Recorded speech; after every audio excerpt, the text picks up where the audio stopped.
2018, nous l'avons fait, nous étions 5.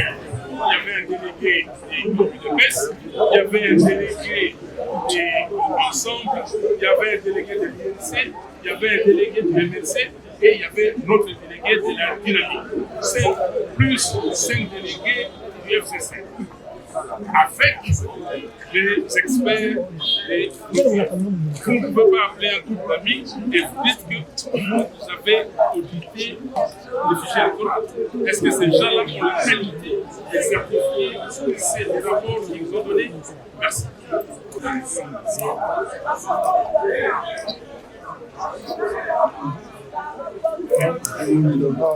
Madame demande où il exerce en violation de notre constitution.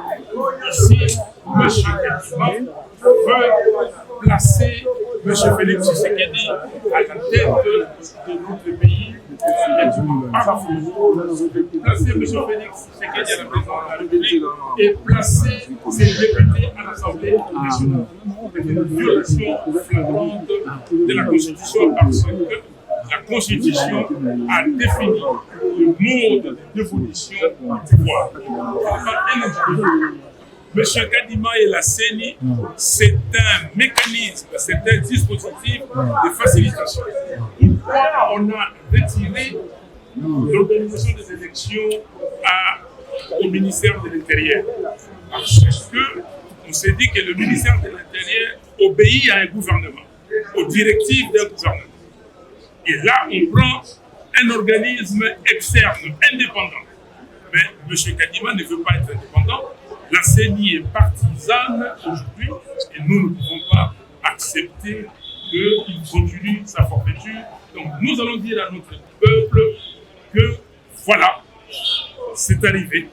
On ne peut plus continuer parce que Félix Tshisekedi a déjà abîmé le pays. On ne peut pas lui laisser cette chance de continuer à le faire. Merci. On ne peut pas avoir à la CENI un monsieur qui obéit aux ordres de M. Tshisekedi. On ne peut pas avoir à la Cour constitutionnelle un monsieur qui obéit aux ordres de Tshisekedi. On ne peut pas avoir au ministère, je vais plus loin, mais ça on ne demande pas, mais on ne peut pas avoir au ministère des Finances quelqu'un qui obéit aveuglément aux ordres de M. Tshisekedi. On ne peut pas avoir à la Banque centrale une dame qui obéit aux ordres de M. Tshisekedi. On ne peut pas avoir au ministère de la Justice une dame qui obéit aux ordres de M. Tshisekedi. Je peux continuer et rester ici pendant 2 minutes et vous dire que tout est quadrillé par un groupe qui obéit à M. Tshisekedi. Non. La République, ça s'appelle la République démocratique du Congo. Nous sommes tous aujourd'hui les ayants droit. Les 110 millions de Congolais, nous sommes des ayants droit. Même ceux qui ne sont pas encore nés et qui vont naître. C'est pour cela que nous disons que M. Tshisekedi ne se soucie même pas des générations futures. On ne peut pas laisser à M. Tshisekedi le luxe de détruire les pays. Donc ces exigences-là sont là. Nous ne pouvons pas aller aux élections avec cette loi électorale. Vous avez vu que dans la loi électorale, M. Kadima s'est déjà aménagé demain comment il va assurer sa forfaiture. L'article 47, vous ne citez pas beaucoup. L'article 47, il faut dire le mode de votation. Vous avez votre manuel, vous avez votre semi-électronique, vous avez vote électronique. Mais le vote semi-électronique, c'est ça qu'il faut employer. Mais il sépare déjà en disant, même si vous comptez les résultats manuellement, ce n'est pas le comptage manuel qui compte, c'est les résultats transmis directement par la machine électronique. Et donc, cette machine électronique permet aux gens à qui on a donné des machines, à qui on a donné des machines pour fabriquer des cartes, qui ont des cartes, des gens qui ont acheté des cartes chez des particuliers, eux en même temps d'envoyer les résultats. Qu'est-ce que vous allez dire en ces mots? Je vais vous expliquer ce que je vais dire clairement parce que c'est une très bonne question. Donnez-moi les tableaux. Que vous êtes des journalistes, on va aller d'une façon didactique. J'ai dans mon dossier l'audit du fichier électoral fait par l'OIF. Cet audit avait dénombré 10 millions d'effectifs. Et quand on a vu M. Kadima, il nous a donné des techniques de fraude. Je lui ai dit, mais vous vous accusez vous-même. Parce que vous êtes spécialiste d'observation électorale. Vous n'êtes pas un expert électoral. J'ai démontré à M. Kadima qu'il n'était pas un expert. Parce que lui-même, il ne maîtrisait pas correctement ses livres. Quand il m'a dit ceci, mes auditeurs m'ont demandé de publier la liste. Je lui ai dit non. La liste, la publication, c'est déjà une exigence légale. La publication devait déjà commencer par, après l'enrôlement. La loi portant identification et enrôlement des électeurs dit qu'on doit, après l'enrôlement, on doit envoyer toutes les données à la centrale. Et la centrale va publier ça. Et on va publier, et après cela, il y aura le contentieux des listes. Vous n'avez pas fait. Et même après cela, vous devez publier, et vous avez vu dans sa réponse, il a cité l'article. Donc il est parti vérifier. Or, il a insisté que c'est lui qui dit ça, et ce sont ses auditeurs. Mais comment il a retrouvé ça dans la loi? Et il cite la loi. S'il était, il avait une dignité, il ne peut même pas citer. M. Kadima dit ceci, que c'est lui, le premier dans ce pays, à avoir exigé 10 empreintes digitales. C'est journaliste. Est-ce que c'est la première fois que vous avez fait les 10 empreintes digitales? On lui a dit que non, monsieur. Et soyez sérieux, prouvez-nous que vous connaissez ce que vous faites. On lui a dit, lisez les rapports de l'OIF de 2018. Il y a 16,6% des lecteurs qui n'ont aucune empreinte digitale. Et il y a 6% des lecteurs qui ont une, deux, trois, mais pas la totalité d'empreintes digitales. 22%. Près de 9 millions d'électeurs. Plus les autres. 10 millions, plus de 10 millions d'effectifs. C'est pour cela que nous avons parlé de 10 millions d'effectifs. Voilà l'exercice auquel je vous conduis. On nous a dit que le fichier contient 43 900 000 acteurs, n'est-ce pas? Oui. 43 900 000. En 2011, nous avons eu un taux de participation de 57%. En 2018, 47%. Et 2023, vous pouvez prendre n'importe quel taux de participation. Pour juste les calculs, je mets 40%.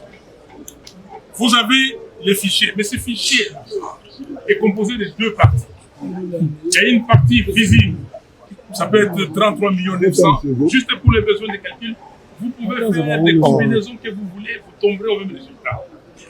33 900 000, et il y a 10 millions d'effectifs. Je prends 10 millions parce qu'en 2018, il y avait 10 millions d'effectifs. Rappelez-vous, vous étiez là, quand on courait ici, on disait à qui voulait nous entendre qu'il y avait 10 millions d'effectifs. Ces 10 millions d'effectifs, c'est-à-dire des cartes qui se trouvent entre les mains des gens dans leur maison, les gens de l'Union sacrée, des gens à qui on va donner la machine. C'est pour cela que nous, la coalition et la coordination des opérations électorales de la MOUCA, avait demandé à M. Kadima et à la CENI de donner le nombre de machines achetées, de donner le nombre de machines dispatchées. Il n'a pas voulu. Les catholiques et les protestants sont allés plus loin. Donnez-nous le nombre de machines et les références de ces machines. Ils n'ont jamais donné. Ils savent pourquoi. Et vous avez vu à Kasumbalesa, accident, à Chikapa, accident. Jusqu'aujourd'hui, vous n'avez pas d'éclaircissement. Donc, les 10 millions ici, c'est les fichiers opaques. C'est que les gens ont chez eux. Le jour des élections, qu'est-ce qui va se passer? Il va se passer, on va dire que bon, voilà, 40% taux de participation. Ça fait combien? 17 560 000. Les 17 560 000, c'est le chiffre des pays pour déjà 10 millions. Donc 10 millions pour la présidentielle, qu'on attribue ça à M. Tshisekedi. 10 millions. Donc il a déjà 10 millions sur ça. Si c'était 50%, ça devait être 21 950 000. Moins 10 millions, il va rester 11 950 000. Ici, il reste 7 500 000. 7 500 000, vous, les dindons de la farce, vous êtes partis là-bas et vous allez vous partager ces 7 500 000 ou ces 10 millions, 11 900 000. Vous avez compris. C'est tout ce qui se passe. C'est pour cela. Quand nous sommes partis voir on savait pertinemment qu'il n'allait pas nous faire réfléchir. Ça nous a pris 4 heures. Pourquoi?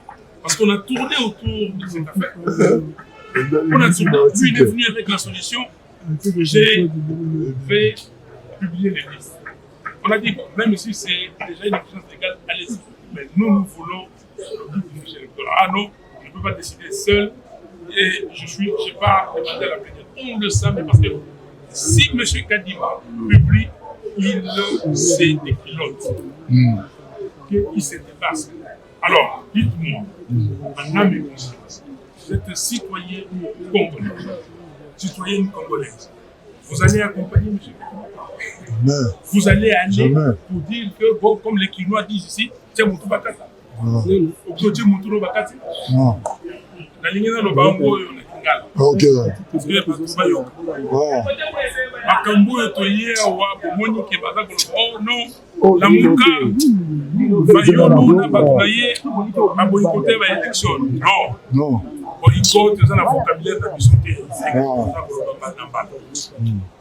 tolobi boye banda 2006 to banda ba election kaka fraud mais il y a 2006 ezalaki moi malam na 2011 eye ebebe na 2018 ba baby susu ko baby sikoyo bazu mutu moko batie wana mutu wana linko kata mutu moko te alobi que na seni il est le seul coq qui chante kaka yebo ba kokeri ko mutu ko ba loko mususu azalite pona nini parce que tu sais que dia tie wana po asala makasi ya longole sol tu sais que yaza na sol sonyu yaza na ngo alata ezali ko Kabila moto no sayibi ke Kabila moto adumaki et bongo sikoyo congolais soka boni Fayulu alobi président élu Fayulu c'est le président élu alors il y a zanani Moïbi abengi parterre placebo s'il vous plaît babengi marionnette babengi nyoso babengi sikoyo na ndenge ya mobali na moto na ye alike sonyo kona longa na longa ndenge na triche nazo moto oyo babengi Kadima ya sala ba observation électorale en Afrique ayebi ba technique nyonso ya triche amemela ngai yango na Kadima rassuraki ye alobike ko banga te to kusala même si to moni balobaka na lingana na biso ko moni ndoki osala ni siko biso ko beleli na bino ba temo so boya biso ko beleli lobike ko ni élection te il va élection yango na ndenge na fait démonstration oyoki yango s'il vous plaît dès que la sali ba démonstration bazali déjà na bandaku na bango bazali na ba carte ba bomba non basala ki bango moko non ba sombi na ba mokolo ya ba élection basi ba prévoir yango na loi électorale pourquoi loi électorale no elekaki ya ba les votes yango na yaki alobi que non comme il y a vote électronique, on dit bino, mais donc soit plutôt pour dire na urne il y a un comptage manuel. Si il y a même pas de comptage manuel qui va primer. Comptage manuel, il y a beaucoup ça là, le comptage manuel, bango si ba qui mais la ba ko ba résultat na butu wana. Lobi na ngo na tongo bi na poko na ngo ba publier ba résultat. Bino bozo ke na ba bureau de population, ba centre de population de résultats. Pour cela dit. Est-ce que vous comprenez? Comment encore profiter de la moto ya koyo kasa dini? Ayoka. Na ki kwiti to kufisi. Kebele. Donc mobilisation c'est pas dit. Campagne c'est pas dit. Kolobo na za kolobo. Na lobi na congolais moko, congolaise moko na moko, moto te. Andima que ma élection est salement élection ya muyibi oyo Félix alingi azana makukité ye monga lobi ke o justice totalité donc l'homme siko ko na cour constitutionnelle JCC. Azali sikoyo koluka mbongo na mwinda. Kazali oyo kuna za na ministère azali na ministère de la finance, merci. Na Kazali oyo azali la seni baza kobunda. Kazali oyo azali na intérieur na Kazali bango na bango baza kobunda bango